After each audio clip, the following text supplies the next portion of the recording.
Lorsque, pour la première fois, nous jetons les yeux sur la croix, nous tremblons. Il semble qu'elle ne nous parle que de séparation et de mort.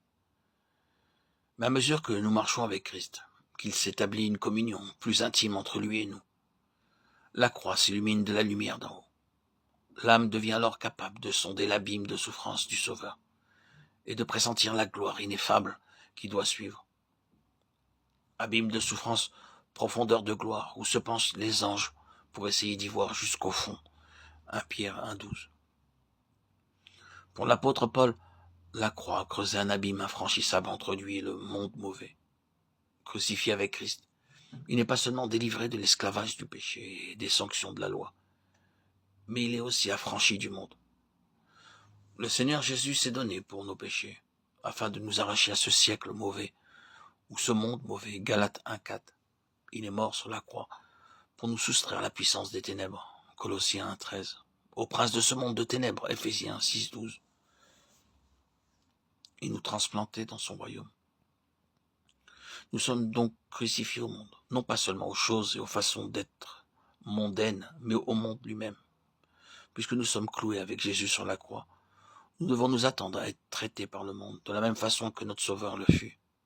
Et d'autre part, nous devons avoir à l'égard des hommes des sentiments de miséricorde et de pardon identiques aux siens, et prier comme lui pour nos ennemis et nos bourreaux.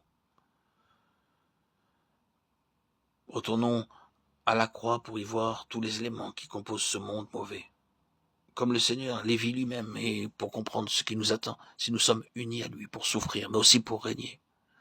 Quand ils l'eurent crucifié, les soldats prirent ses habits et tirèrent au sort sa robe. Jean 19, 23, 24. Au pied de la croix, 4 soldats jettent le sort sur la robe du Christ. Insensibles, indifférents aux souffrances de la victime. Ils ne songent qu'à un gain personnel. Image réaliste et douloureuse de l'égoïsme naturel de l'homme. Hélas, ces soldats représentent des multitudes. Aujourd'hui, c'est le grand nombre qui prend la devise. Mangeons et buvons, car demain nous mourrons. C'est le grand nombre qui ne voit rien au-delà des besoins matériels immédiats. Ah, pour ceux qui sont plongés dans la douleur à la pensée du Sauveur en croix. Quelle poignante souffrance que de côtoyer en ce monde tant de dureté, tant d'indifférence, devant la mort infamante de celui qui veut qu'aucun ne périsse.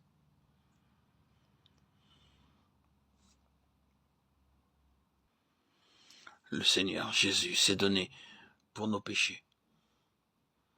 Il est mort sur la croix pour nous soustraire à la puissance des ténèbres, au prince de ce monde de ténèbres, et nous transplanter dans son royaume.